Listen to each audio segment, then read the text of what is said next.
Augsbourg fut la vie que j'ai choisie parce que, disait-on, il y avait une autre société. Je ne recherchais pas le monde. Je ne voulais que de la tranquillité et de la bienveillance. Je l'ai trouvé là, avant de m'établir dans les maisons que je vais acheter. J'allais à Munich, voir le roi, et peut-être ce qui est souverain devrions surtout avoir, c'est bonté de cœur, qui est nécessité, pas du malheur. Cette délicatesse, ce qui les fait oublier, et ces formes amicales qui ne sont jamais que la protection paternelle.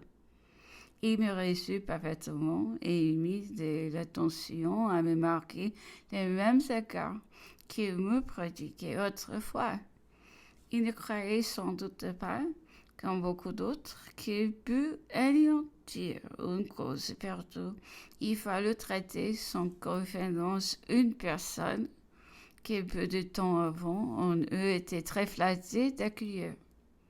Je n'eus aussi qu'à me louer de la reine et du prince Charles, second fils du roi, ce dernier surtout dont l'attachement pour mon frère avait redoublé depuis nos malheurs, mis un soin particulier à rendre mon établissement dans ce pays plus agréable.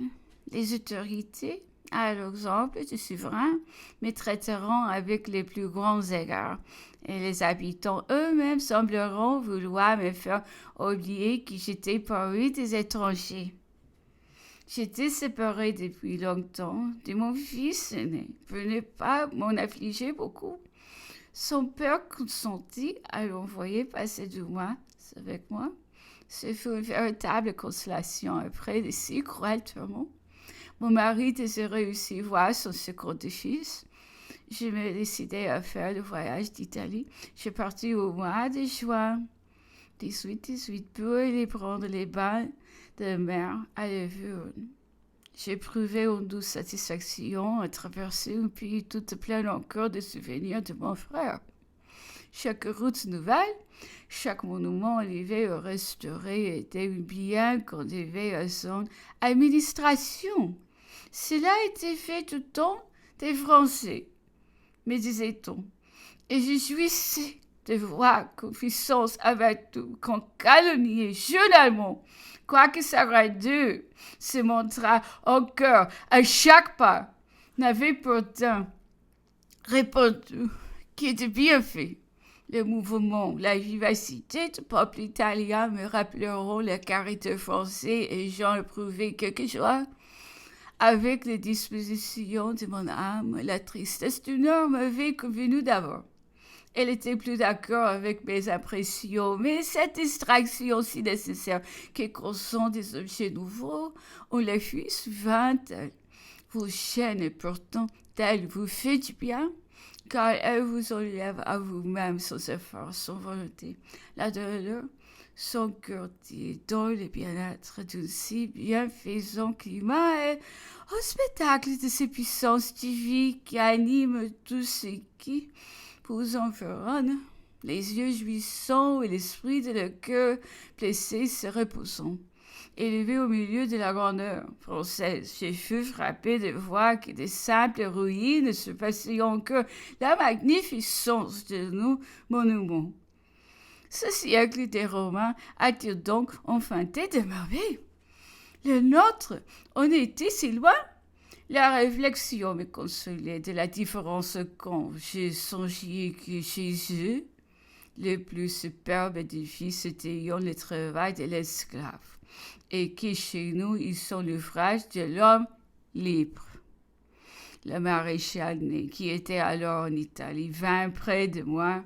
Cet ancien ami me donna tous les détails de l'affreuse catastrophe qui avait frappé sa famille et de toute cette marche pour sauver son mari. Partout, on avait repoussé ses prières et à l'audience même qu'elle avait obtenue du duc de Berry, il lui avait dit « Je suis loin de pouvoir me faire entendre au conseil du roi, ma chère duchesse, et d'ailleurs, convenez en tant qu'il restera un seul de ces militaires, le roi n'est-il pas en danger sur le trône? Quelques instants avant l'exécution, le maréchal embrassa ses enfants avec tendresse et leur défendit de « Je vais chercher à le venger », ajoutant qu'il appartenait à ses ennemis.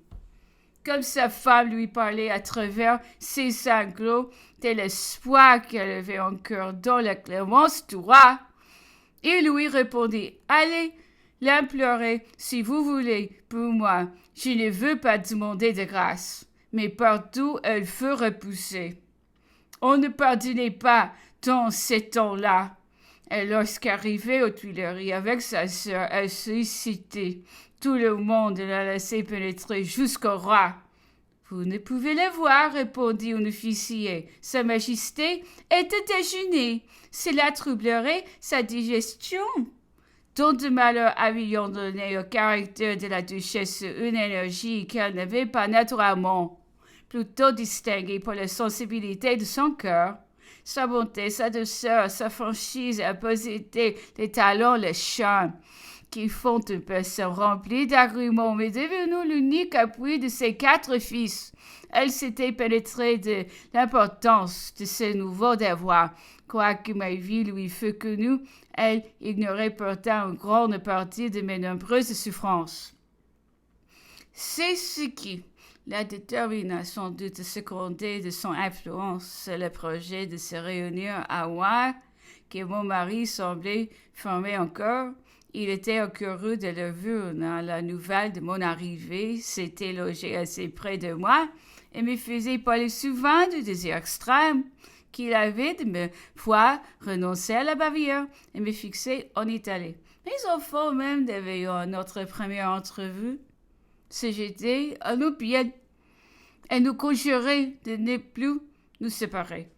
Qui croirait qu'au moment même où il faisait tant d'efforts pour me retenir, il faisait imprimer un ouvrage dans lequel il assurait avoir été forcé de m'épouser? N'était-ce pas sauter lui-même tout moyen de réconciliation? D'ailleurs, mon parti était bien pris. Ma vie en dépendait. Il ne fallait pas non plus, pour le bonheur de mes enfants, pour la morale même, les rendre témoins et juges d'une misintelligence dont le passé me faisait regarder le retour comme inévitable. Rien n'était changé dans le caractère de mon mari. La raison en est simple. On se corrige d'un défaut et je mets de travers que l'on croit des qualités. Ils sont toujours en augmentant. Cette méfiance des soi et des autres, cette bonté qui fait donner sans croire la reconnaissance, cette sévérité qui s'étend de plus en petites choses grandes, enfin, ce mépris constant des autres éloigne de nous tout le monde. Et sans avoir fait d'ingrat, on a tous les chagrins de l'ingratitude.